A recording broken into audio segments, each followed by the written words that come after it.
I think you have to understand, and companies have to understand, and the West has to understand that what's happening now, the global reaction to Israel's colonialist massacre in Gaza, signals a significant sea change in the world. And this is in the context of the pivot to the global South, the transitioning of the global economy. The West wanted to implement this transition without any accompanying paradigm shift, without any real change in how power dynamics in the world operate. But this isn't going to happen.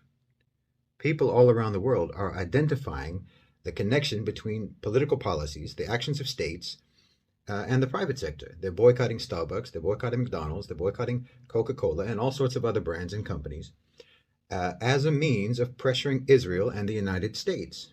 And they are themselves pivoting away from Western multinationals, brands, and corporations. And they're pivoting towards local companies.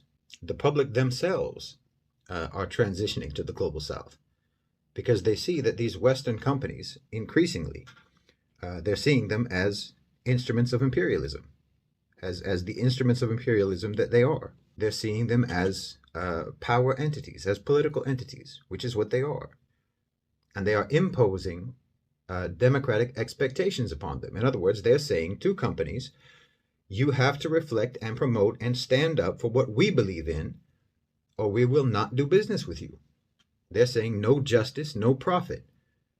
We're not going to give our money to Western corporations that do not support justice. What you call the value chain has no values. So we're going to break that chain. That's what they're saying.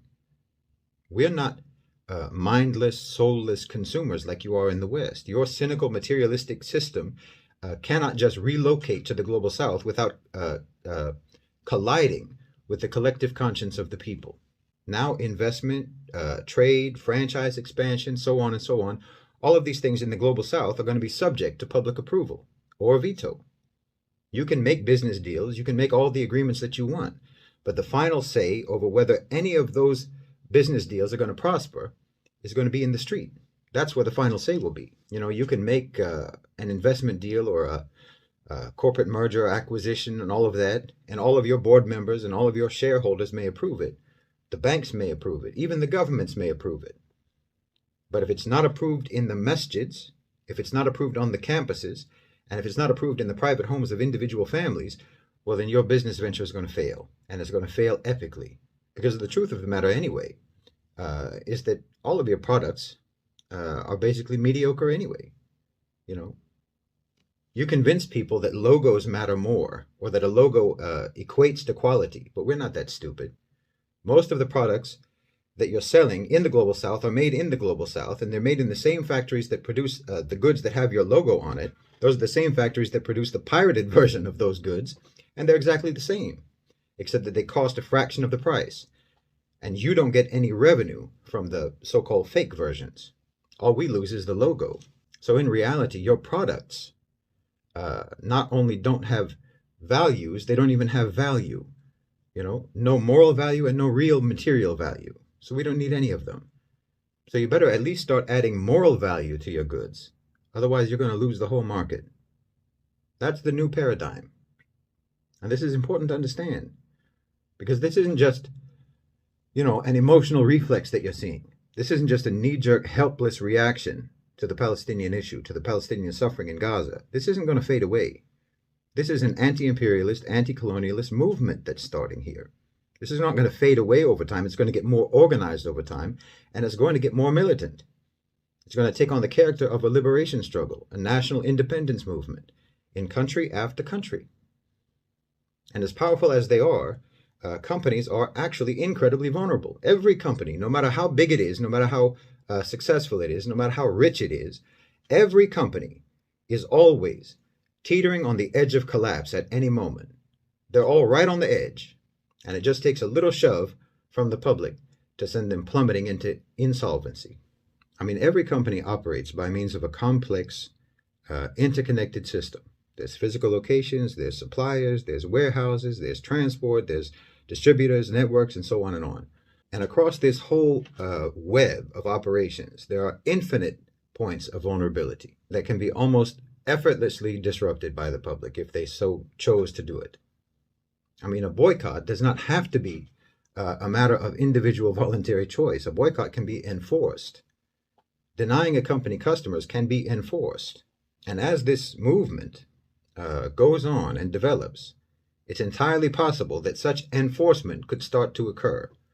People may organize to ensure that this or that company fails. There's no doubt that corporate intransigence, corporate failure to negotiate, failure to accommodate public opinion, like say a Starbucks or a McDonald's or what have you, companies that refuse to take the right position on Palestine, who reject the very reasonable moral demands of their own consumers, if they remain intransigent, if they remain stubborn in defiance of the will and demands of the public, then it's predictable that tactics might escalate. You know, we've all seen on social media, you've seen people dumping a whole box of rats in a McDonald's somewhere in America. So there's already organized groups of people who are targeting stores and companies for really industrial sabotage.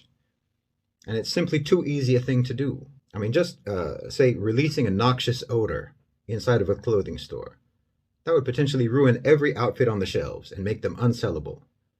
You know, so simple. Tampering with the air conditioning units, tampering with the heating units, the plumbing, the refrigeration units, on and on. These are all incredibly easy things to do that could disrupt a store or a company.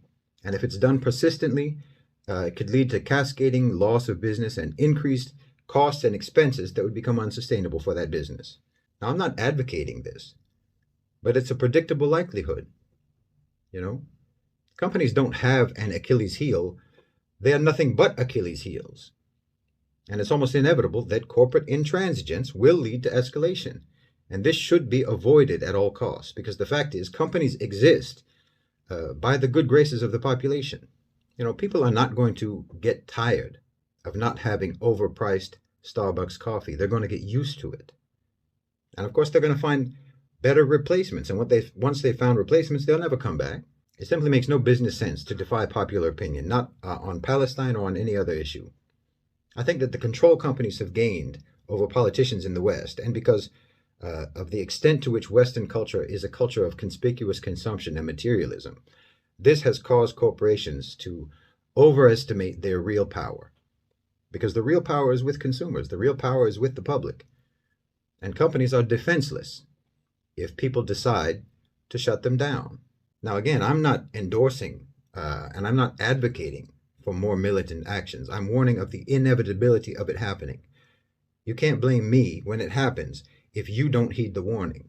But the simple reality is that the people don't have to take no for an answer if they don't want to, when they tell you to take a positive stance on Palestine.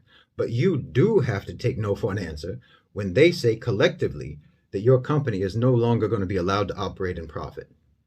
You literally have no choice. You know, right now in London, they're shutting down central London with sit-ins. So what happens when they do the same thing in your store or in your coffee shop or in your restaurant or in your office? And then what happens when they do it in all of your stores, in all of your offices, in every city? When they decide that you will not be allowed to operate at all. And when everyone starts avoiding you and your company because they know that the same thing could happen right in the middle of their frappuccino. And what happens when your staff, when your workers decide that they don't want to deal with the stress anymore, and you're already paying them entry-level wages that don't compensate them for the discomfort and the stigma of working for your company because of their moral intransigence. The discomfort and the stigma of working for you because you insist on your moral intransigence and your insistence to defy public opinion and the very reasonable demands of the population, the very reasonable demands of consumers to take a positive stance on Palestine. What happens when all of your workers don't want to work for you anymore because you're not paying them enough to deal with the hardship of working for you, especially if more militant actions start to take place? It's not worth it. You're not thinking this through. Companies are not thinking this through. It doesn't make any business sense to defy public opinion. It doesn't make any sense to not take a positive stance on the Palestinian issue, particularly if you have any interest whatsoever in reaching markets in the global south.